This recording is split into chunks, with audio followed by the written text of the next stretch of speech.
ప్రభునందు ప్రియులారా, మీ అందరికీ ప్రభువైన యేసుక్రీస్తు నామమున శుభములు. నేటి ధ్యానం కొరకు కీర్తన 91:14 చదువుదాం. అతడు నన్ను ప్రేమించుచున్నాడు గనుక నేనతని తప్పించెదను. ప్రేమిస్తేనే రక్షణ.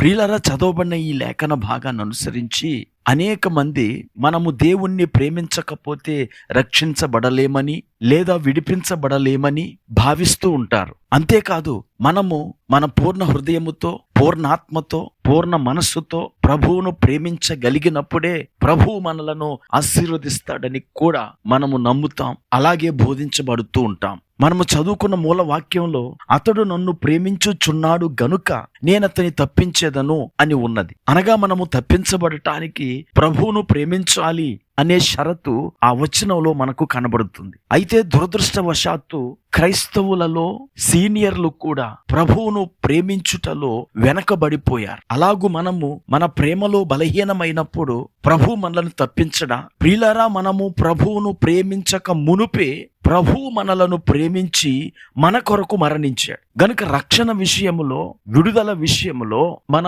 ప్రేమ షరతు అనేది ఉండదు. ఈ విషయాన్ని అర్థం చేసుకోవటానికి యోహాను రాసిన మొదటి పత్రిక 4వ అధ్యాయం 10వ వచనాన్ని చదవండి. మనము దేవుని ప్రేమించితిమని కాదు, తానే మనలను ప్రేమించి మన పాపములకు ప్రాయశ్చిత్తమై ఉండుటకు తన కుమారుని పంపెను. ఇందులో ప్రేమ ఉన్నది. ప్రియులారా, యేసు ఈ లోకానికి రావటమే మనలను ప్రేమించి, మొదట ఆయనే మనలను ప్రేమించాడు. ఆ ప్రేమను బట్టి ఆయన ఈ లోకానికి వచ్చి మనలను పాపము నుండి విడిపించబడటానికై చనిపోయాడు.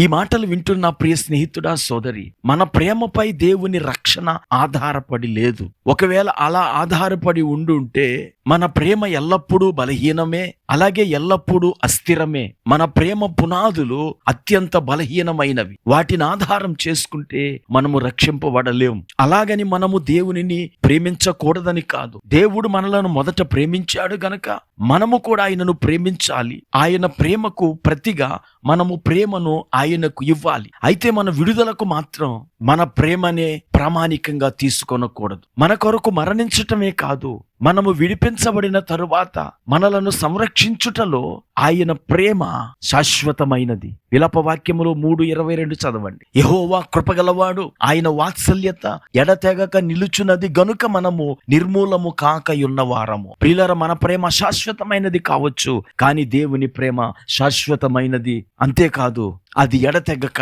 నిలుచున్నది. ఈ మాటలు వింటున్న ప్రియ స్నేహితుడా, సోదరి, మన ప్రేమను బట్టి కాకుండా ఆయనే మొదట మనలను ప్రేమించాడు, ఆ ప్రేమను కొనసాగిస్తున్నాడు. ప్రస్తుతం మీరు పడుతున్న బాధల నుండి, కష్టాల నుండి, రోగముల నుండి ఆయన మనలను విడిపించుటకు మన ప్రేమను ప్రామాణికంగా తీసుకోడు.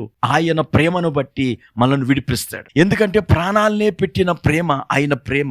ఈ ప్రశ్ననే అపోస్తలుడైన పౌలు రోమా సంఘాన్ని అడుగుతున్నాడు. రోమీయులకు రాసిన పత్రిక 8వ అధ్యాయం 32వ వచనం. తన సొంత కుమారుని అనుగ్రహించుటకు వెనుతీయక మనందరి కొరకు ఆయనను అప్పగించిన వాడు ఆయనతో పాటు సమస్తమును మనకెందుకు అనుగ్రహింపడు?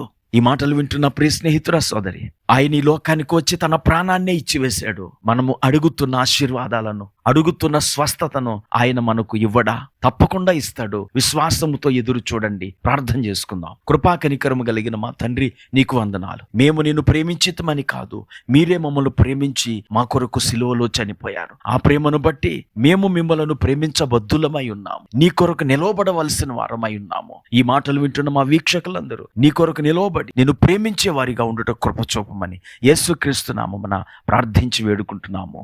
ఆమేన్.